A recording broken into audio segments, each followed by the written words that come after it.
Hey guys, welcome back to my channel. I'm the Star Wars Meg, and today I'm going to give you another update regarding The Mandalorian Season 2. We got some pretty big and epic news today, and also we're going to talk about Boba Fett and how he's going to return in Season 2 of The Mandalorian. Before I get into the video guys, please may I ask you to hit like on this video, to subscribe to my channel if you're new, to leave a comment down below, and also please consider becoming a patron of mine on Patreon. The link's in the description. Without further ado, let's get into it. So a couple of days ago I did a video regarding the first footage and the first photo shots that we had from The Mandalorian Season 2, and I talked about what I think is going to happen in Season 2 based on those photos alone, and how The Mandalorian Season 2 takes place a little bit after Season 1. More time has passed than we would have expected.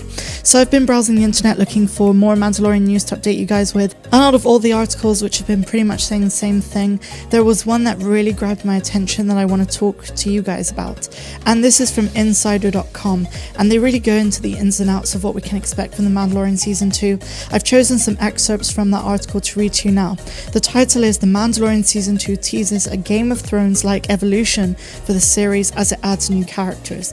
So obviously the new characters we can predict at this point are Ahsoka, Bo-Katan, Boba Fett, Rex, and so on and so forth. So let's talk about this. The article starts, in a lengthy first look piece, Entertainment Weekly spoke to key series players who revealed the second season will become much more expansive in its storytelling and add new characters.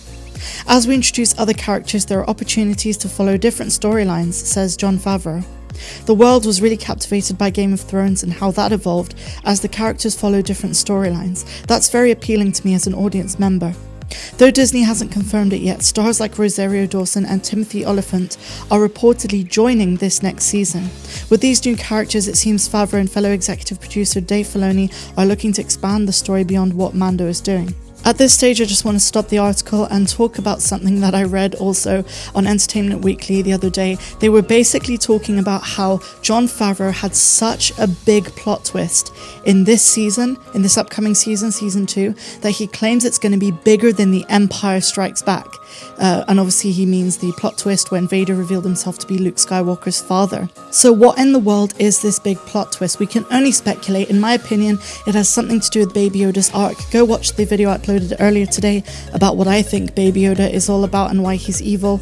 But the plot twist that we're all set to see in October was apparently so secretive they wouldn't even let staff and actors on set know about them.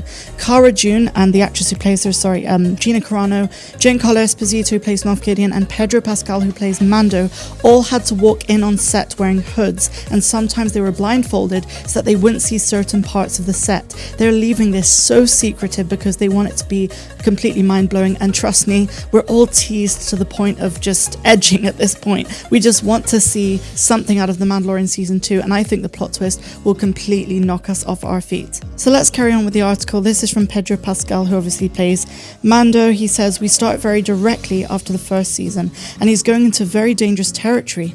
He hints at the story by saying that Mando is very much a passenger to the experience in unexpected ways, not knowing what's to come, not knowing how much or how best to protect the child. He takes lots of risks, and we don't know how far he's willing to go to do that. They're finding new ways to push the envelope, and I'm sure audiences will feel the same. Just like the previous season, Season 2 will reportedly have 8 episodes, and they will all be directed by a handful of directors. So what I will say is, yesterday I did post a video about all of the episode names for The Mandalorian Season 2, each chapter, so go check that out with the dates as well.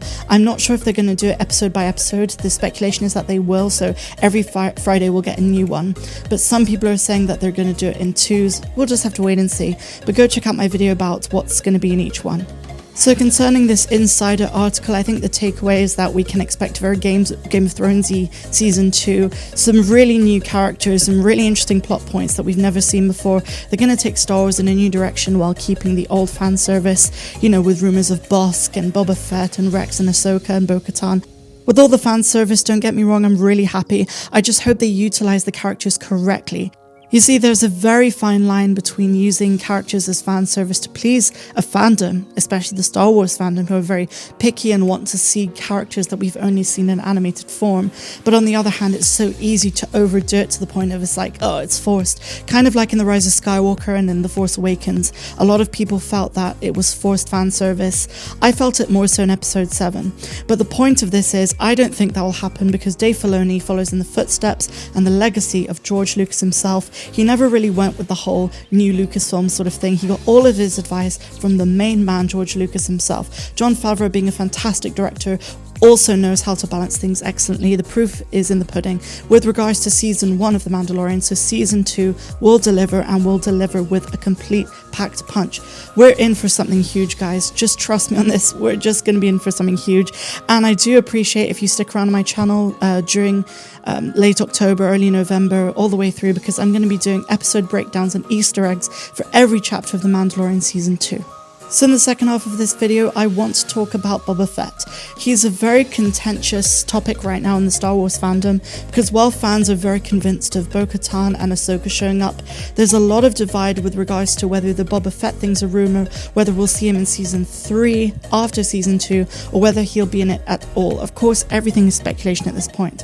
But what I do want to speak about is a question I've received a couple of times over the last few weeks, which is, how did Boba Fett survive? And this is a very good point, because in Return of the Jedi, he gets swallowed up by the Sarlacc pit. So I'm just going to quote you from Wikipedia, which has a great summary of this. Boba Fett awakens inside the Sarlacc. Via the Sarlacc, he makes telepathic contact with the first of its victims. A series of flashbacks ensues, showing some of the Sarlacc's other victims, including a pair of Corellians and a Jedi. Other flashbacks detail Boba Fett's delivery of the frozen Han Solo to Jabba. Inside the Sarlacc, for some time, Fett is immobilized and his armor is heavily damaged by the creature's digestive system. He learns that Swajo can exert some control over the Sarlacc. Swajo was the first, by the way, of the victims. He goads Swajo, making the Sarlacc contract around the jetpack. The resulting explosion frees the bounty hunter from the Sarlacc's grips. He promises to return.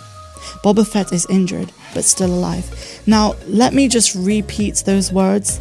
He will return. I don't know if you guys noticed this, and this occurred to me after a few of you excellently commented on yesterday's video about the episode names. There is an episode called The Return. This might be Jon Favreau and Dave Filoni's clever way of hinting that that is the Boba Fett episode, and we all have our fingers crossed for that.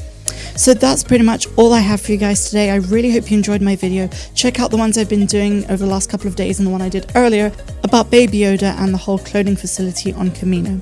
So I'm Star Wars Meg. I really hope you enjoyed my video. Hit like if you did, subscribe to my channel if you're new, and I will see you next time. I wish you a fantastic rest of the day, no matter where you are in the galaxy. And just before I go, I will remind you to please consider becoming a patron of mine on Patreon. For just $2 a month, you get exclusive access to content that is not found here on YouTube. The link is in the description.